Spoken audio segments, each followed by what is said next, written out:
Welcome back, you guys. I'm so excited. Today's guest went from donating plasma just to feed her kids to earning over 260K in under a year with SaaS and systems. And I'll be real with you, I've been there too. I donated once and literally walked away with $75, a whole $75, a whole new level of this can't be my life right now, right? And this was years ago. But in this episode, this hits really deep. I'm hoping it hits really deep for you guys. And before we get into it, I want to take a breath and really sit with this because your circumstances don't define you. Your actual systems do. And when you actually meet someone who rebuilt their entire life from the ground up, you pay attention. So, welcome back to SaaS Business Secrets. We're going to dive into one of the most inspiring and transformational stories that I've ever shared in this channel. And I'm sitting down again with her name's Stephanie Kim, the founder of ASA Marketing Solutions, ASA and StephanieKim.co. She's escaped an abusive marriage, became a single mom of 5. I only had one, and well, now I have another one I'm starting over with, but basically 5 kids. I can't imagine. But worked 4 jobs. We have something in common there. Now I have 10 jobs, but 4 jobs at the same time traditionally. And yes, donated plasma just to keep the lights on. So listen here, I've been there too. Again, like I said, donated plasma once before. They handed me $75. Was not worth the hours just sitting there. And that was a total wake-up call for me. And Stephanie's story actually personally hit me when I heard about her story as well. And a little bit of our background. I'm Korean too, so we'll talk about that. I feel that in this episode, it's going to be a game changer again. She found a colleague of ours, Adrian Brambila's scholarship study, made 10K in 90 days, quit her job, and went on to making over 260K in under a year. So this is what's possible for you as well. And now she runs a multiple 6-figure business, helping others do the same using SaaS systems, AI, and automations to create real freedom. And so today she's not just building businesses, she's helping others survive and rebuild their lives. So if you're a parent, a survivor, an entrepreneur, or someone who's ever felt stuck, this conversation is for you. Let's bring her to the stage, Stephanie Kim. Hey, thank you so much for having me. Oh my goodness, I'm so excited to be here. And girl, I'm gonna say I'm fangirling right now because my journey, literally, before I even found Adrian, I tried this whole SaaS thing, tried it on my own. And your videos were one of the first ones that I completely binge watched because I'm like, it's a certification right for me. How much am I gonna learn? I need a YouTube, do it myself because I have limited funds. And your videos were okay, I just watch through pretty much your whole library. So thank you for having me. I'm again fangirling right now. I love, adore, and respect you. So thank you. Thank you so much. It's good to hear because you do this stuff and then you probably feel the same way. You never know who's watching and you don't see the likes or the comments. Yes, but I don't typically do social media, so I don't care who's watching. I'm hoping no one watched me. It's literally for sure. Your videos definitely help me a lot. So I appreciate you and thank you because you have been part of my success journey and you don't even know it. So thank you. Well, tell me more about that. Take us back. What was life before, before everything changed for you? Right. Oh gosh, where do I start?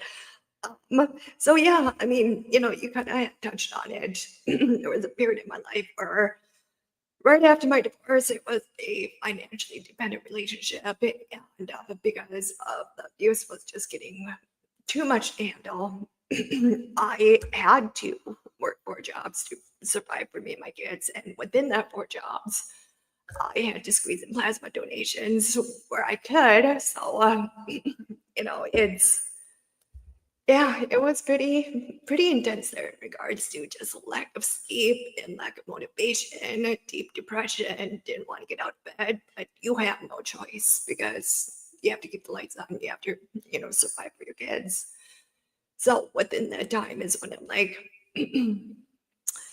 I somehow got within that algorithm of make money online. So I'm binge watching all these other things. And, like the whole SaaS model came on in addition to like, other things how you can make money online.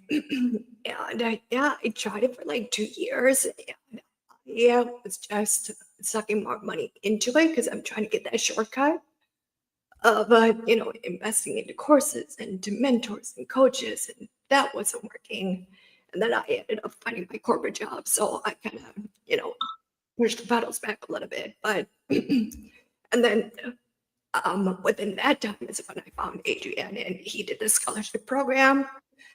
I'm like, all right, what else do I have to lose? It's supposed to give you like 4 different ways of how you can make money online. So I'm like, I just need one. I just need one single thing to succeed with. And it just so happens that the freelancing contract work was my thing. And, I come with over 25 years of operation marketing, some, at some capacity throughout my career, and that's how I would put my services out there, those good types of things for small businesses. And within 90 days, make $10,000, mostly from freelancing. And then I had quit my corporate job at 120 days, and within 6 months of me leaving my corporate job, I made well over $200,000 as a Nice.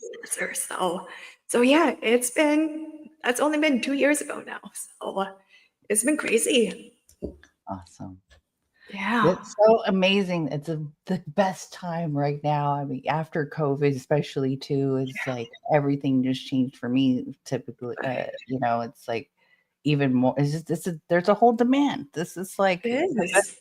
best time to be alive. I tell you. Oh yeah. And just I think especially with COVID, we really got to see that remote work Mhm. works, and it really comes down to being able to find those people who have that work ethics and the attitude and the and just who can naturally invest themselves into your success and really believe in it to you don't have to be right in person in Mhm. order to have a good right hand man to help you succeed in your business.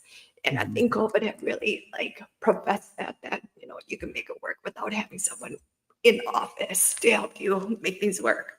Yeah. It's a whole mindset shift, I think, that the industry, just business industry at all, had to go through because there was a lot of things I was doing in person as well too. Uh, My background is, is real estate marketing, and they wanted me to be there in the yeah, office. A lot of the stuff I could do from anywhere in the world. yeah, And a lot of people don't absolutely. understand that the skills that you have right now in whatever job that you have can translate into the online world. 100%. Yeah. Yeah. So what do you think, what made you, commit to it even if, you've when it felt impossible?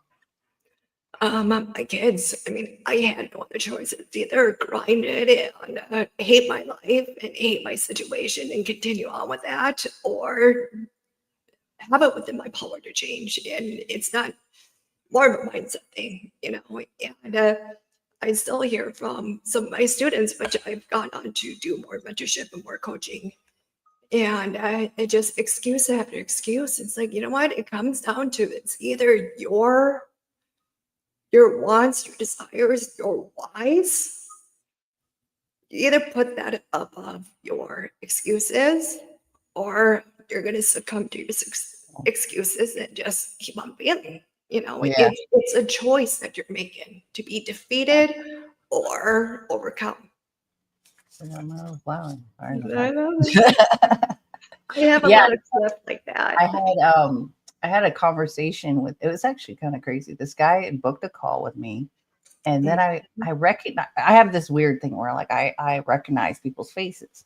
And I was Yeah. like, wait a minute, didn't I have a call with you before? Like, and I looked at my notes and I was like, yeah, I had a call with him like maybe 6 months ago. I was like, oh, So you are still doing the same thing that you were doing 6 months 6 months ago. ago. What's going to change? Right. What's going to change? And then when I gave him the offer, it was like, oh, that's too much. Okay, so keep doing what you're doing. And by the way, don't ever freaking book a call with me again. Right. It's You're either your banned. mindset changes. He's wasting your time. He's wasting his time. My time. Let me just send you an invoice. Right.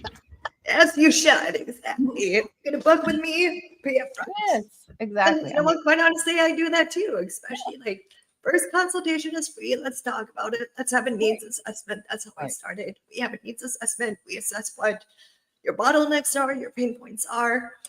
I give away little nuggets again from someone who has 25 years in operations marketing on how you can elevate yourself without added cost or expensive. You know, it comes down to positioning. I don't believe in saturated markets. I don't believe in saturated anything. It comes down to, are you going to continue to be generic? Are you going to position yourself to be the best of what you do and where you do it?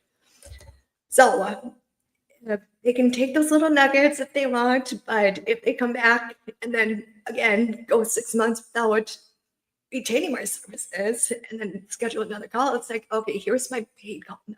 Here's my paid, coaching call, because apparently that's what you want, not my services per se, which can be upwards of $20,000 per month. So it's either you choose to make a difference, or you choose to make a difference in your own business, or you're going to keep on binging on free nights, which I don't want. If you give people pay attention. And I always tell people too, it's like, you made, let's see, I know what I want to say, but you made your first 10K in 90 days, right? I mean, I always tell people, if you can make $1 online, you can make 10K, you can make $1,000, whatever it is, right? So how do you feel that your confidence boosted you to go from 0 to 10K and then 10K to 260K so fast? I still don't have the confidence. I've always suffered with inferiority complex. It's what I love about your intro is your circumstances don't define you. I like it. I was abandoned. I was born into a broken family. My dad abandoned my mom abandoned me, and then eventually my grandparents abandoned me. So it's going through that cycle of always feeling like you're not good enough because people don't want you. So sorry, I'm being emotional now, but so I've never had confidence in myself. And then going through the abuse that I did, emotional and mental at first, and then going through the divorce, it got physical. And so it just things that, so that's why I don't have the tolerance anymore for excuses. And I think that's why some of my students gravitate towards me, because they do understand my situation. And again, if I can make it through it with my excuses, there's no reason why you can't. As you can tell, and we had discussed before, I have a voice disability now because of my abuse. So this is what I sound like now. Today is actually a pretty good day. Typically, my voice is so raspy, and there's not a day that has gone by the last 5 years where someone doesn't say, "Oh, honey, you sound sick. Oh, I'm so sorry. Don't talk. Save your voice." My voice ain't getting any better. This is how I sound. This is how I sound now. And I have that as a constant reminder of my abuse, and a constant reminder of, for someone who can be disabled and still make it in the online world, stop with your excuses. You can make it. I am the proof. And there's nothing special about me outside of I overcame those challenges because I put it in my mind that I have no other choice. It's either I can be a victim or I can rise above it and do something about it. And I think that's what a lot of people just succumb to, their excuses of not being any better. It's not your circumstances, it's your mindset. You're allowing yourself to fail. And that sucks. I feel sorry for you. That sucks because you have it within you to be better. So It's I don't think scary. I answered your question, so I apologize for that. No, this is good. People need to know. I mean, you came from and a place where you were adopted, right? And so, and you were like a little bit older, right? So you have a lot of I was memories. 5. Yeah, so I had a family. It may not have been completed, but I was 5 when I was abandoned by my family. Mm.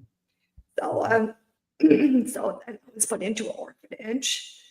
And, even though my parents now, love them, got adopted into a Midwest family. So I grew up on a farm with, horses and lots of chores and a lot of hay baling. That was my upbringing, and that was my first job, being a farmhand, cleaning manure and hay baling. That was my summers, and softball. And Wow. so I had my first job at 14.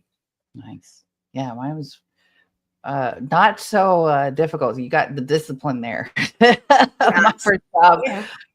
was a lifeguard here in Hawaii. Yeah. Oh, that's hard too. Yeah. That's different kind of hard. Yeah. But yeah. But definitely the discipline. That's amazing. Yeah. My dad was a workaholic, so I kind of got that from him. But that's what makes us hustlers, right? Exactly. I was too. Like again, getting up at 5 o'clock in the morning, doing chores, and then going to work, come back, do chores, and then eat at like 7, 8 o'clock, and then we went to bed. So that apparently is normal in the traditional sense of you work, you spend maybe an hour or two of family time, then you go to bed, and then you wake up and you do it all over again for decades of your life. Right. Yeah, another thing is like that's not what I want in my life. Right. Like I miss my kids. I miss every single milestone of my 4 kids up until I had my recent one. I missed every single milestone because I was working.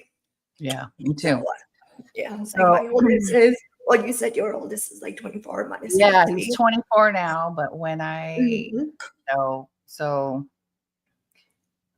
when he was young, actually before he was born, when I found out I was pregnant, I was 19 years old, and my ex actually tried to kill me. He almost was trying to run me off the road and threaten me, saying that he would never pay child support until I'm dead. Is that a funny thing that's the trigger that for? It's like I don't think I've ever shared this publicly, so I'm letting out this genuine story, but it's good. It's so familiar to me.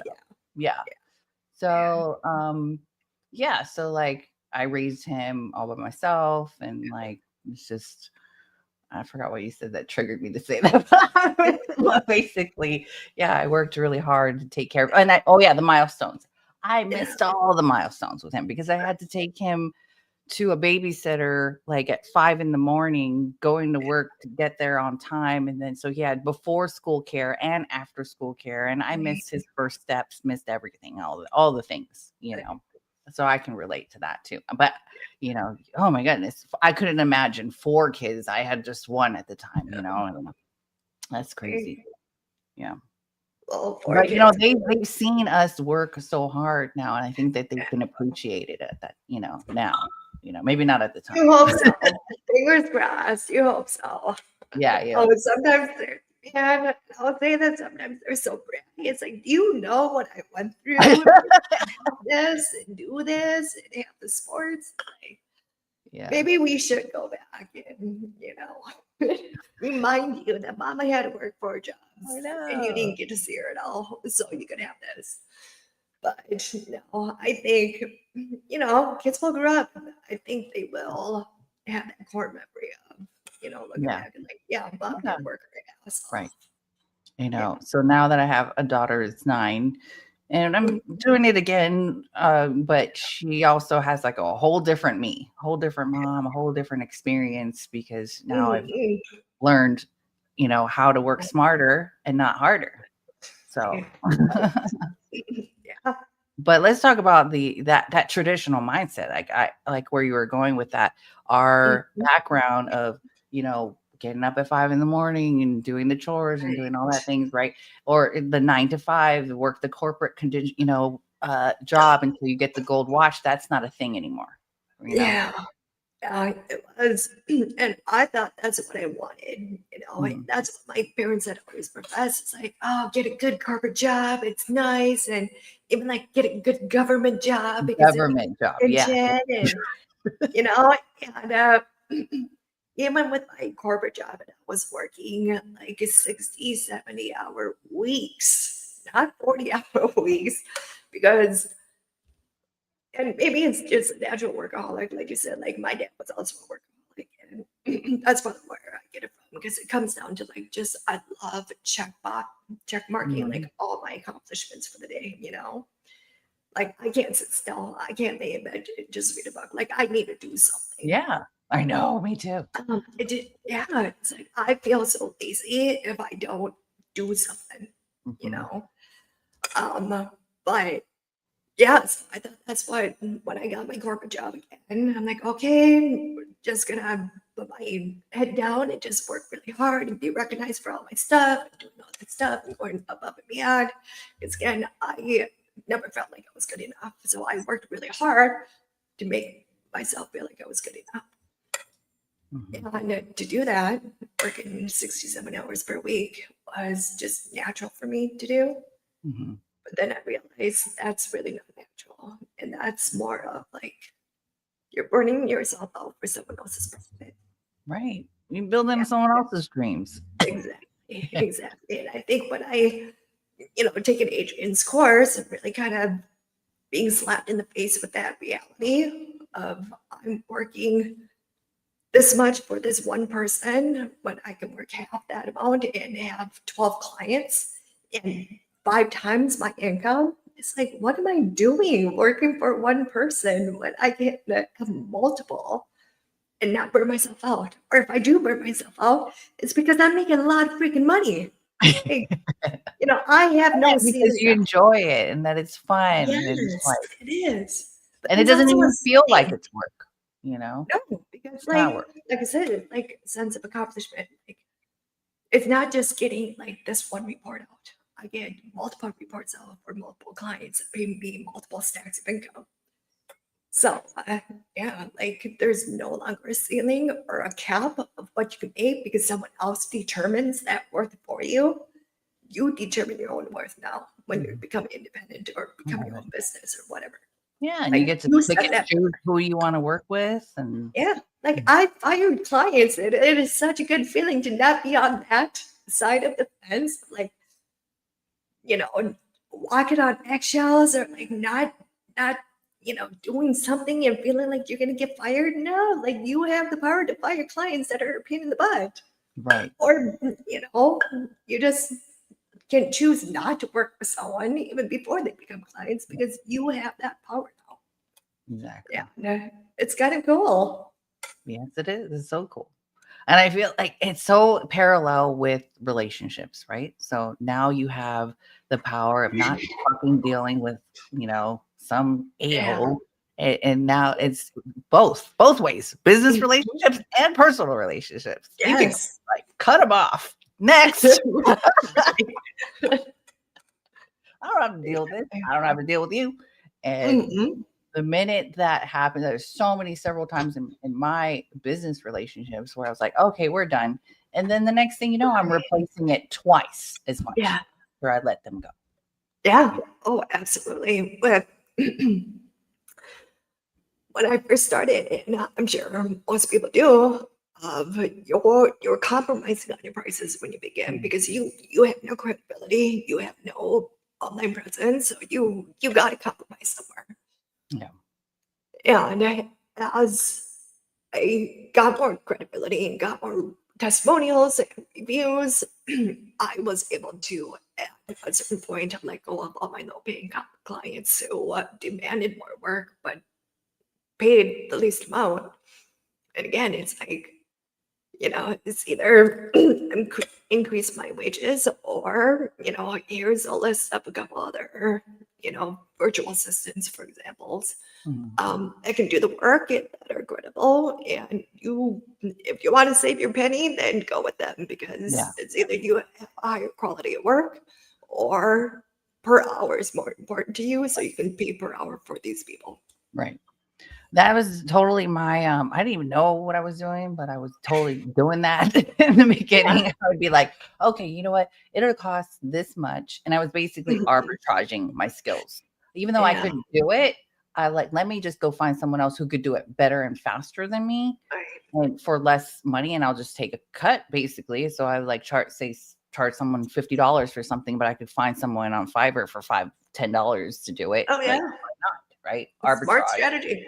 Absolutely. Was totally something I was doing. I didn't realize that I was doing. Let's do it. And people can, there's so much talented people out there that you can find. Sometimes I tell people what I do, and I'm like, I've had some of my virtual assistants for 5-6 years with me for a long time. So I love that. Yeah. And that's how you build confidence. Like you said, I like what you said about just you do have to go through those trenches of okay, I charged low on this. Now I learned that I'm going to charge way more because that person was or that project was a lot more than what I thought. So, but you have to go through that. I can't with pricing is people, have consulted with me or asked me well, what do I charge? What would you, what I would charge would be totally different. What you would charge. We're not at the same level. It's you're starting out, I'm already 2 years, and plus different services. So it's that comparison. I hate that comparison, or thinking that you can compare yourself to someone else's journey, or where they are in their journey, or what their offerings are. It's no, don't copy me. Do what's best for you. It's and what feels good to you, because if you feel out of alignment of charging $10K when you're still kind of learning, Yeah. Oh, absolutely. So for example, when I first started out, I did this system build, high level build. I learned from you for and so basic stuff, and even now I keep my systems very lean, very clean. I don't do a bunch of complex integrations or APIs or anything like that, because and I can outsource for that, but I don't profess to be the expert of API and blah blah blah. Right.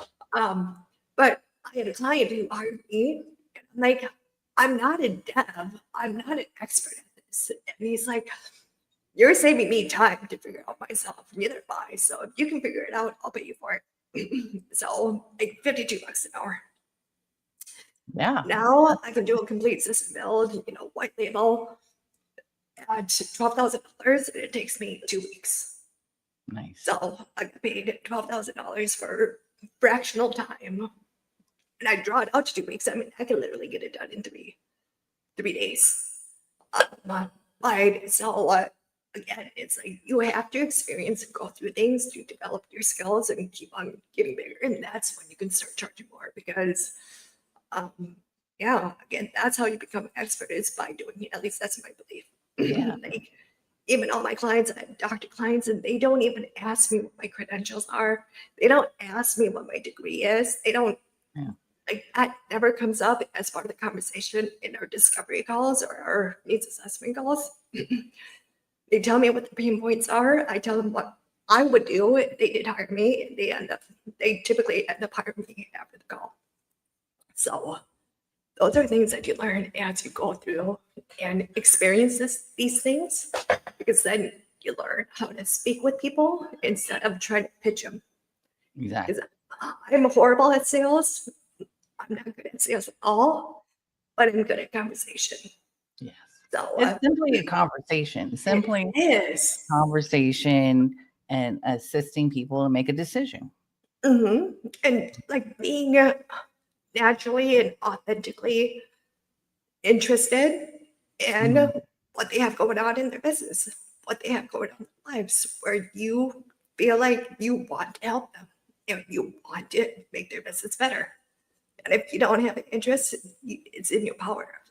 oh, I'm not interested, but hey, I may know someone who can help you, or just completely like, yeah, I'm not the right fit for you. It's okay to say Exactly. Awesome. So exciting. So, that.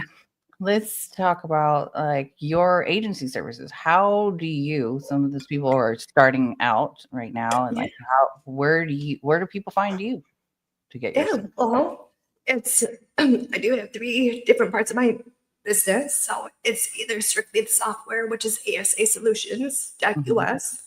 I primarily just serve the US, North America.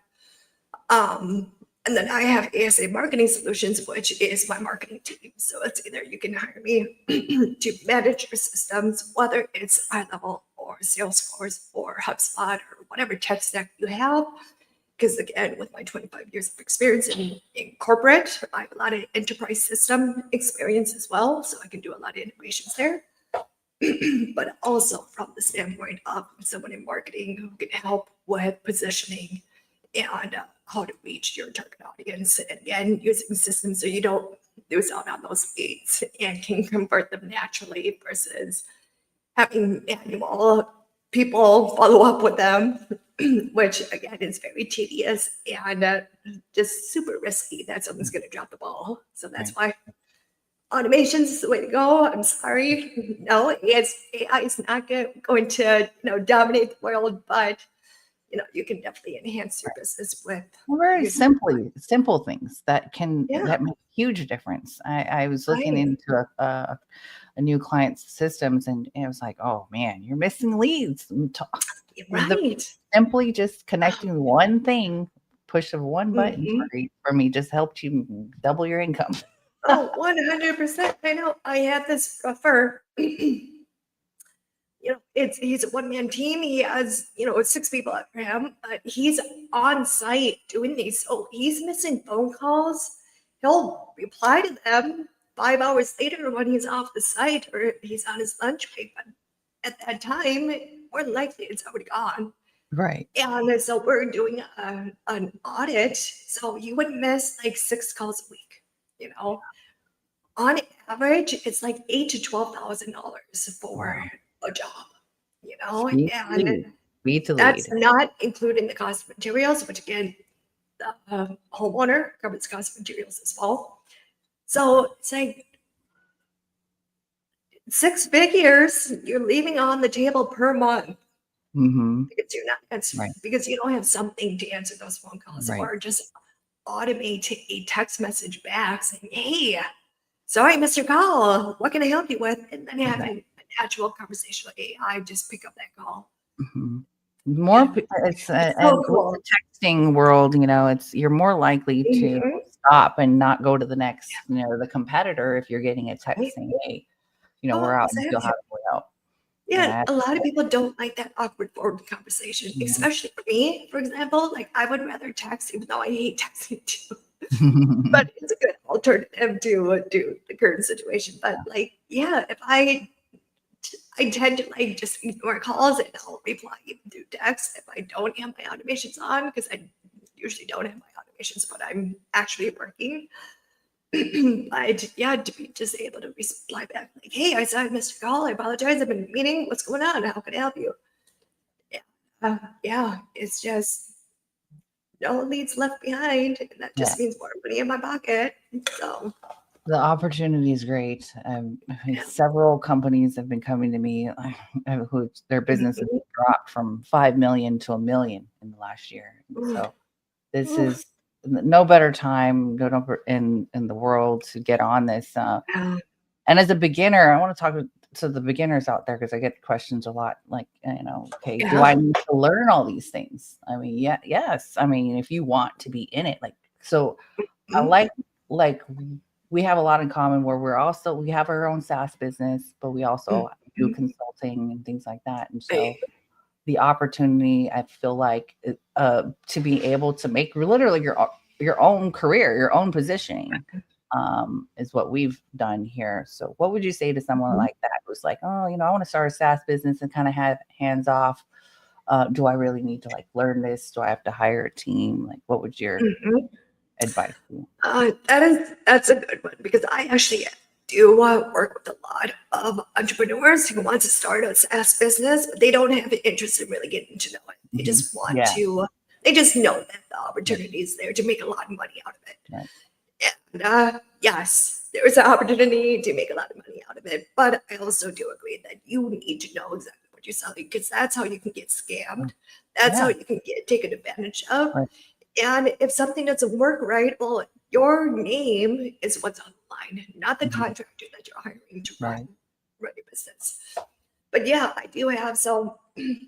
Again, I also have StephanieKim.co, which is my independent business where I help entrepreneurs, or I help established businesses who just needs that, just strictly a fractional CMO or COO to help them structuralize their business.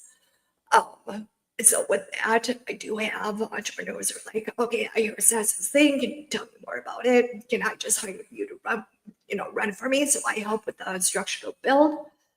But I also create SOPs and looms for everything that I do for their business, for them to take them all. And it's really up to them whether or not they're going to watch it or read it or not. But at least I did my part to set them up to succeed, because if there's ever a chance that I exit, which more likely it is, because again, once I said you have to succeed and you're not asking me for help anymore, I get bored and I'm going to move on. I'm like, hey, I set you up. You're all good. This is how much profit you're making. There's really no need for you to keep me on. So I'm going to go. Again, to be in that position, to be like, all right, I'm bored. I'm going to move on and not have that count against you. It's such a good freaking feeling that you're in control of your life and you're in control of your income. You're in control of everything. You just need to get away from these excuses of what's holding you back. Exactly. There's no better, I can't keep saying that, but it's like, if you invest in anything, in any other type of business, you're going to have to hire people who know what they're doing, or learn it yourself, or you spend more time and money investing in building that business. So with this business, creating your own SaaS business, and either you hire people or you learn it yourself, so that like you said, you don't get scammed. There's so many people out there that have come to me and like have half-assed builds and this and that, and it's just like, you don't know what's going to what, and all these automations are popping off crazy. Right. Or they buy every single freaking snapshot in the library and they pull them. It's like, you just cause cancer in your system and you don't even know, because you have so many conflicting workflows that are triggering through the same trigger. And now you have 12 different deployments and 12 different automations going, and you have no idea which one to turn off, because I hate that. I deal with it a lot because people think that they need this snapshot and this snapshot. It's like, you need to understand where everything's going. That's my big thing too. So for those of you guys who understand snapshots are, you don't want to import the snapshot to your main agency account. Create a sub account, and so you can see what's all going through. Because if you start messing everything in one, you don't know what's going left and right. So I have different demo sub accounts for different snapshots, so I can see the root cause of what things do. And then I'll make that determination if that snapshot is appropriate for my clients or appropriate with the stack of snapshots. Because that's, you need to know what's in that snapshot and what's triggering before you actually import it into, because it can mess things up. And the time it takes to do that root cause analysis of, why is this going this way? It's not worth that hassle if you do it right the first time, or do it right. Be proactive about it, not reactive. Exactly. Proactive versus reactive. Hire right before you. Yes. I'd rather fix a do-it-yourselfer than someone who thought they hired an expert, but it was a budget expert, and then try to fix their mess, because just more time consumed. Exactly. So let's talk about your mission, purpose, and your impact. Your mission here to advocate for survivors, and what would you say to people who are in survival mode right now? And what would you want to say to them to help them get out of that? It comes down to are you going to invest in another thing, another, something that's going to consume space in your house, or are you going to invest in something that's going to consume space in your head and can make you a lot of money? Mhm. And that's where I took it. There was a Christmas where my kids didn't get anything because I didn't have any money. However, I did reinvest that money into me and learning something that could potentially turn into something really big and great, which did. But it also comes with that confidence that, or not necessarily the confidence, more as like it's time to get out of that survival mode and into that it's either make it or break it. And break it is not part of the equation. So it's like you need to make it. So you have to get your mindset right. You need to invest in the right things. And after that, there's really nothing stopping you. And again, if you're in a really shitty situation right now, to be able to make secret money.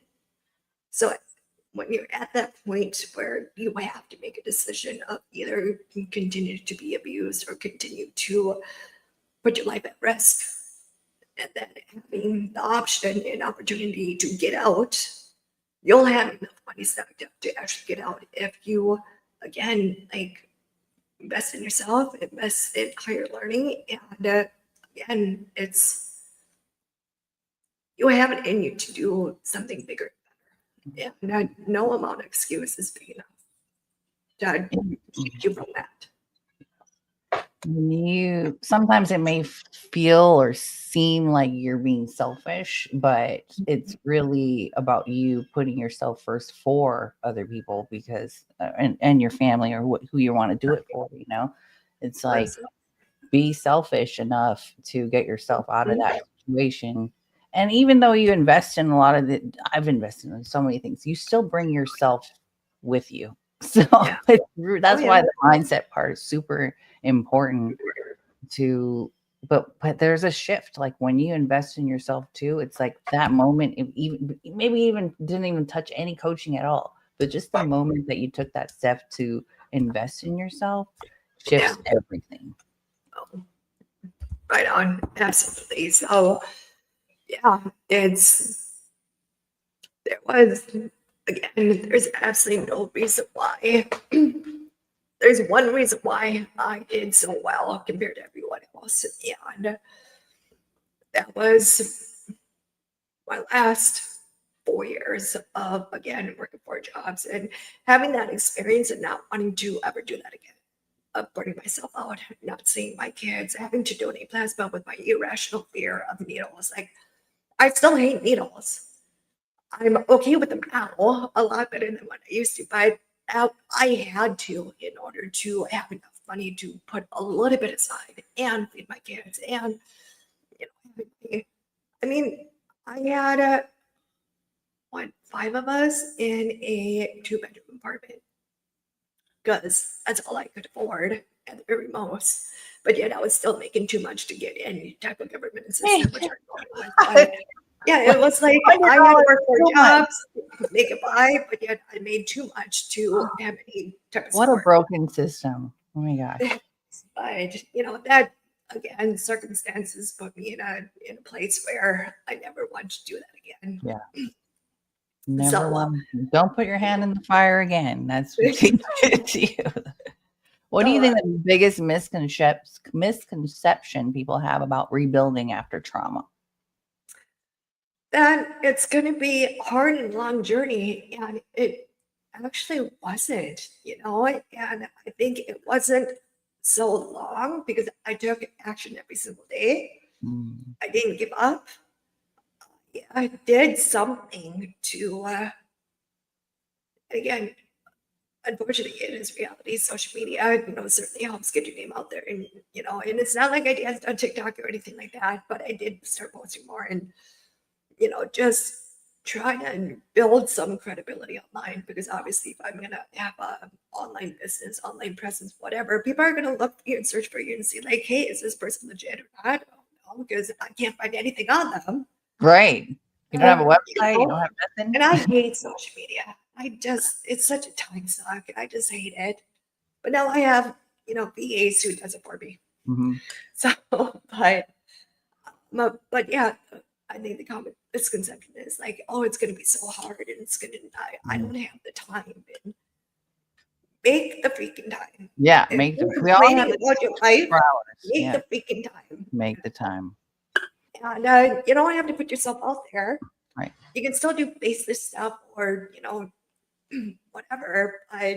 It's not with AI and faceless stuff. Yes, you can do getting AI yourself out there. It's stop overthinking it. Yeah. It's not complicated. Stop overthinking it. I'm more than happy to help, help conceptualize ideas, but it's not hard. It's like, again, you're talking to someone who was completely stripped from her identity, no longer have. I can speak, but not at the level of where I used to, for one. And I still don't have the confidence that I used to. It's better now.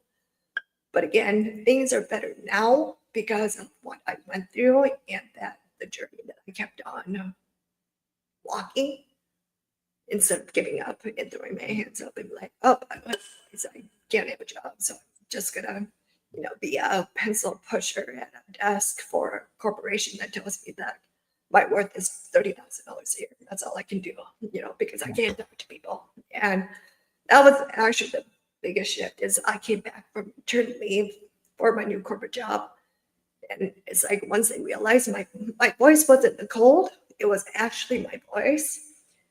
I got silently demoted from the face of the business, from doing client-facing work to customer service, data entry work, because they didn't have me talking to people anymore.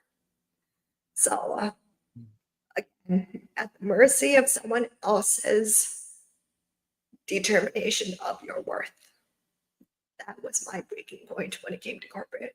Someone else told me what I can and cannot do, even though I really like talking to people, even though at the same time I really don't like talking to people. But I really like helping people. And I think that's what gets me over the fear of public speaking, for one, because obviously podcast was not in my world of any like wants or desires, because I have a fear of people judging me and thinking that I'm not worthy. But I really love helping people. Yeah, that's why I really love Adrian's program. No, I'm so thankful that you agreed to be vulnerable and agree to this. And then, but speaking of Adrian's and Brambila and like all the people that you've met through your journey, I think that's a huge success component as well for myself too, over the last 17 years of the networking that I've done and events that I've gone to and the connections I've made. You recently made some connections and you're being part of a summit as well too. Like, how do you feel that those connections that you've made in person and within the industry has also supported your journey? Oh man, I never knew this part of the world when it comes to like networking, and then again went through my journey of learning stuff about SaaS and whatever, and then meeting like some of the top names of the industry. It's like, holy smokes, I didn't know this was a thing. Like, it's super exciting. And being part of these summits and being asked to be part of panels and these women specific events, and knowing my journey overcoming domestic violence and abuse, and then recognizing that it is life for some people. It's an unfortunate part of life, but it's reality of what is statistically 1 of 3 people that you know in your life have been part of some sort of mental, emotional, physical abuse. And for these, industry leader people who have invited me onto podcasts or speaker panels of events to shine light on that here is a survivor who has turned her situation into a multi-six-figure business for her kids, building a legacy. But I didn't know that was a thing. I didn't, I thought corporate world was the norm, and that everyone strived to have a really good corporate job. I thought that was the norm. Yeah. So to be able to be part of a bigger movement of not only like online business, but for opportunities for people who don't think that it's for them, or it's reality. It is reality. Like, you can literally do this from your home, Right. or from a library even. Yeah. Or like, you can do this. You have assets and you have opportunity. You just need to want it. Yeah. Exactly. And you need to be around the right people. That they say the 5 people that you hang out with the most are the ones that are Yes. going to shape your income and what you have. I just made this post the other day. I said, if you hang around me long enough, I will brainwash you to being fit and believing in I love yourself and go and getting after it, right? I love it. Yeah, absolutely. So hang around with people that have something that you already want, and Yeah. and then invest in their programs too. So Yeah. Your network is your net worth. And I love yes, that. your It network is is your net worth. 100%. Sure, Absolutely. 100%. You talk about succeeding or you talk about failures. Which room do you want to be in? Exactly. And get in front of the right rooms. That's what I love about Yeah. events. Yeah. So if you had to start all over again, that's my last question. If you had to start all over again tomorrow, what would you do differently? Differently, I would do the same thing, because I am where I am because of what I've gone through and what I've done. So, and more so talking, like, if I lost every single time tomorrow, I would do exactly what I did to get to the point where I am now, which again, start building your credibility, be present, and be intentful and purposeful with your days and how you go about it. So have online presence, build your credibility, build who you are online. And again, I would use Upwork to find my first clients. I would use Fiverr to kind of enhance with that with smaller gigs, and just keep on going from there, and ask for referrals, and just humble yourself and ask for help when you can. And yeah, I would do all those steps that have got to where I am now over again if I lost everything tomorrow. Awesome. Thank you so much, Stephanie. Your story is living proof that grit, Thank you. systems, and courage can literally rewrite your entire life. Thanks again for being so real and so open today. Your journey is going to change someone else's life. I already know it. Changed my life connecting with you. So to everyone, if you felt this episode is, make sure to hit that like and subscribe, share it with someone who needs hope, and drop a comment below with your biggest takeaway. We have a lot of nuggets, I feel like, in this episode. So if you're ready to build your SaaS or automation business, keep watching this channel. We're here to help you rise and rebuild and design a life that you actually want to live. So until next time, much love and aloha, and we'll see you on the next video. Bye.